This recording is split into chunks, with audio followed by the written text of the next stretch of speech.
வேல் வேல் கந்தனுக்கு அரோகரா, முருகனுக்கு அரோகரா. தைப்பூச திருநாளை சிறப்பாக கொண்டாடி கொண்டிருக்கும் உலக மக்கள் அனைவருக்கும், எனது குடும்பத்தார், நண்பர்கள், உறவினர்கள் அனைவருக்கும் எனது மனமார்ந்த வணக்கத்தையும் தைப்பூச திருநாள் வாழ்த்துக்களையும் தெரிவித்துக் கொள்கின்றேன். தை பிறந்தாலே வழி பிறக்கும் என்று நம்பிக்கையோடு ஒவ்வொரு தமிழர்களும் இந்த தை மாதத்தில் பல பண்டிகைகளை கொண்டாடி வருகிறார்கள். இதில் தை பொங்கல் திருநாள், தைப்பூச திருநாள், திருமணங்கள், பல புதிய புதிய திட்டங்கள், வியாபார திட்டங்கள், இந்த மாதிரி பல நல்ல விஷயங்களில் இந்த தை திருநாளில் நாம் கொண்டாடுவதை பார்ப்போம். இப்படி பல திட்டங்களை நாம் வகுத்துள்ளோம். திருவள்ளுவர், பாரதியார் பாடியது போல ஒவ்வொரு தமிழர்களின் சடங்குகள், சம்பிரதாயங்கள் அவை அனைத்துமே ஒரு மனிதனுக்கு தூண்டுகோலாக இருப்பவை. அது ஒரு வாழ்க்கை தத்துவம். இத்தகைய பண்டிகைகள், சடங்குகள் அனைத்துமே நாம் நம்மை உணர்வதற்கு, நம்மளை சுற்றி இருப்பவங்களை உணர்வதற்கு, இந்த பிரபஞ்சத்தை உணர்வதற்கு, படைத்த இறைவனை உணர்வதற்கு, நமக்கு உறுதுணையாக இருக்கும் குடும்பம், உறவினர்கள், நண்பர்கள் மற்றும் பிராணிகள், இல்லை நம்ம பயன்படுத்துகிற தொழில்நுட்ப கருவிகள் இத்தனையும் வணங்கி ஒரு உன்னதமான உணர்வை நமக்குள் உருவாக்குவதற்காக பல சடங்குகளும் சம்பிரதாயங்களும் இன்றைக்கு வடிவம் அமைக்கப்பட்டிருக்கு.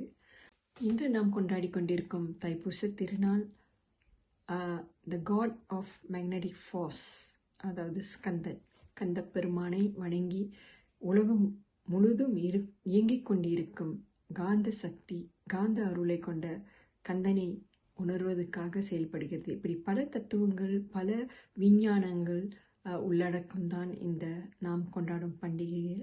சாதாரண விஷயங்கள் அல்ல.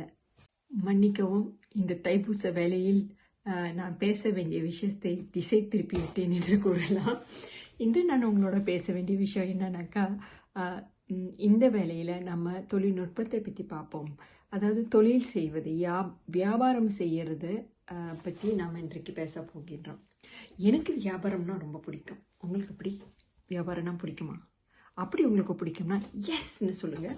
அப்படிலாம் ஆமாம் எனக்கும் பிடிக்கும்னு சொல்லுங்கள். ஸோ வியாபாரத்துறையை நிறைய பேர் செய்ய விரும்புவாங்க. நிறைய பேர் என்கிட்ட பேசியிருக்காங்க, வியாபாரம் செய்யணும், எனக்கு இந்த ஐடியா இருக்குது, எது செய்யணும், அது செய்யணும், வியாபாரம் செஞ்சால் முன்னேறலாம், இப்படிலாம் நிறைய பேர் பேசியிருக்காங்க. ஆனால் இவ்வளோ பேர் நிறைய பேசியிருக்காங்க, நிறைய ஐடியா இருக்குது, இவங்கெல்லாம் பேசுகிறதோடு விட்டுறாங்க, செயலில் இறங்க மாட்டாங்க. ஏன்னு தெரியணுங்களா? ஒரு சிலர், நிறைய பேர் இல்லாட்டினாலும், வியாபாரம்னு சொல்லும் போது அவங்க சிந்தனைக்குள் வருவது என்னன்னு நீங்கள் கேட்டிங்கன்னா, வியாபாரம்னா அவங்க பார்க்குறது வெற்றி. அப்போ இந்த வெற்றி அவங்களுக்கு அடையணும். அதாவது எந்த கஷ்டமும் படாமல், எந்த ஹார்ட் ஒர்க்கும் போடாமல், இலகுவாக ஈஸியாக பிஸ்னஸில் வெற்றி பெறுறது எப்படி, காசு உடனே நினைச்சது கிடைக்கணும், அதாவது நினைச்சது உடனே கிடைக்கிற மாதிரி இருந்தால் அந்த வியாபாரத்துறையை அவங்க செய்வாங்க. ஆனால் நிறையா பேர் இன்னைக்கு அவங்களோட பயங்களும் அவங்களோட சிந்தனைகளும் தான் அவங்களுக்கு இன்னைக்கு வியாபாரத்தில் ஒரு காலை எடுத்து வைக்க முடியாமல் இருக்குது. நிறைய பேருக்கு நிறைய விஷயம் தெரியும், நிறைய திறமைகள் இருக்குது. ஆனால் அந்த நிறைய தெரிஞ்சவங்களுக்கு அந்த ஒரு திறமையை முன்னுக்கு கொண்டுட்டு வர முடியாது. ஏன்னா காரணம் என்ன, அவங்களுக்குள்ள நிறைய பயங்கள், தடைகள், இந்த மாதிரி நிறைய நெகட்டிவான எதிர்மறையான சிந்தனைகள் உள்ள இருப்பதால் வியாபாரத்துறையில் அவங்களால எந்த ஈடுபாடையும் காட்ட முடியாமல் இருக்கு. நீங்கள் எப்படி? வியாபாரன்றது அது ஒரு நாள் கூத்து இல்லை. எப்படி நான் சொல்கிற சரி தானே? நீங்கள் நிறைய பேர் வியாபாரம் செய்கிறவங்களை கேட்டிங்கன்னா, தொழில் முனைவர்களை கேட்டிங்கன்னா, வியாபாரன்றது அது ஒரு நாள் விஷயம் இல்லை, அது அவ்வளோ ஈஸி இல்லை, அவ்வளோ சிம்பிள் இல்லை. அப்படி அவ்வளோ ஒரு ஈஸியாக அவ்வளோ ஒரு சிம்பிளாக இருந்தால் எல்லாருமே செஞ்சுருப்பாங்க இல்லையா?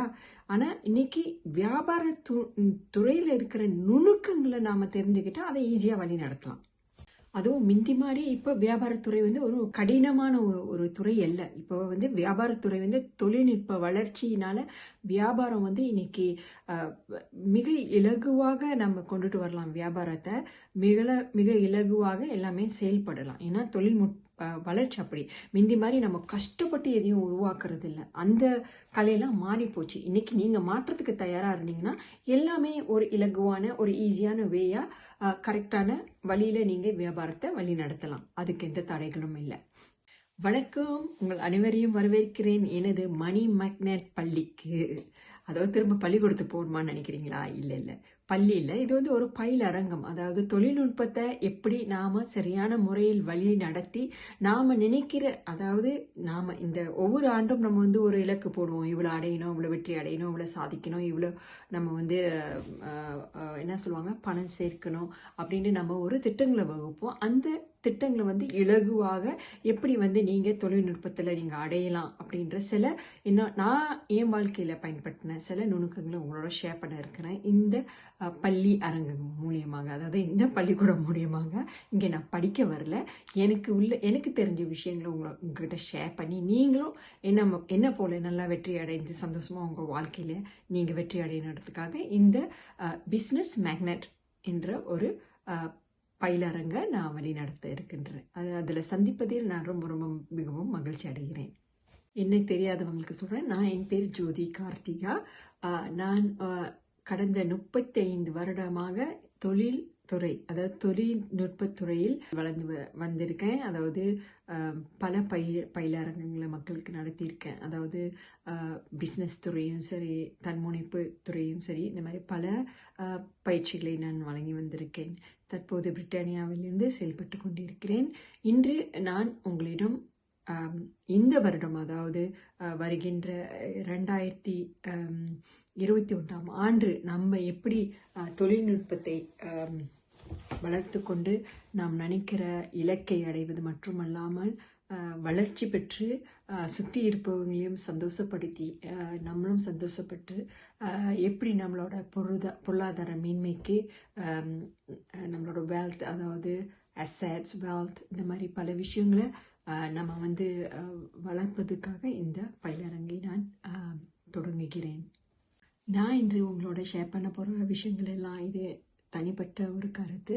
என்னோட 35 வருட கால அனுபவத்தில் நான் பெற்ற பயன்கள், நுணுக்கங்கள், நான் தெரிஞ்சுக்கிட்ட நுணுக்கங்கள், நான் பயன்படுத்திய டூல்ஸ், ஸ்ட்ராட்டஜிஸ், இது எல்லாமே உங்களுக்கு இந்த பயிலரங்கம் மூலம் பகிர்ந்து கொள்ள இருக்கின்றேன். இது அனைத்துமே என்னோட தனிப்பட்ட கருத்து. ரெண்டாவது என்ன விஷயம் நான் இங்கே வலியுறுத்த விரும்புகிறேன்னாக்கா, இந்த காணொலியின் மூலம் உங்களுக்கு பயன்கள் இருந்துச்சுன்னா, நல்ல கருத்துக்கள் இருந்தால் தயவு செஞ்சு என்னோடய சேனலுக்கு சப்ஸ்கிரைப் பண்ணுங்கள்.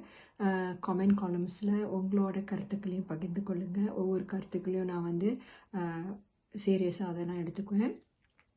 மூணாவது, இது மற்றவங்களும் பயனடைவாங்க அப்படின்னு நினச்சிங்கன்னா தயவு செஞ்சு ஷேர் பண்ணுங்கள். மற்றவங்களுக்கும் ஷேர் பண்ணுங்கள், போய் சேரட்டும் இந்த காணொலி. நாலாவது விஷயம் நான் இங்கே வலியுறுத்த விரும்புகிறது என்னன்னாக்கா, என்னோட தமிழில் சில பிழைகள் இருக்கலாம். ஏன்னா நான் தமிழ் முறைப்படி படிக்காததுனால எனக்கு தமிழில் சில வார்த்தைகளை தவறாக நான் பயன்படுத்திடலாம், இல்லை சரியா இல்லாதாக இருக்கலாம். ஸோ அதனால் தயவு செஞ்சு அதை மன்னிச்சிருங்க. நான் சொல்கிற விஷயங்கள் எப்படி உங்கள் வாழ்க்கைக்கு பயனுள்ளதாக மாறுமோ அல்லது உங்களோட தொழில்நுட்பத்துக்கு பயனுள்ளதாகமோ அந்த கருத்துக்களை மட்டும் எடுத்துக்கோங்க. உங்களுக்கு வேண்டதை நீங்கள் தயவு செஞ்சு விட்டுருங்க. ஓகேங்களா? நன்றி, வணக்கம். அடுத்து நீங்கள் என்னோட அடுத்த கட்ட காணொலியை காண தவறாதீர்கள். இன்பமே சூழ்க, எல்லோரும் வாழ்க. நன்றி, வணக்கம்.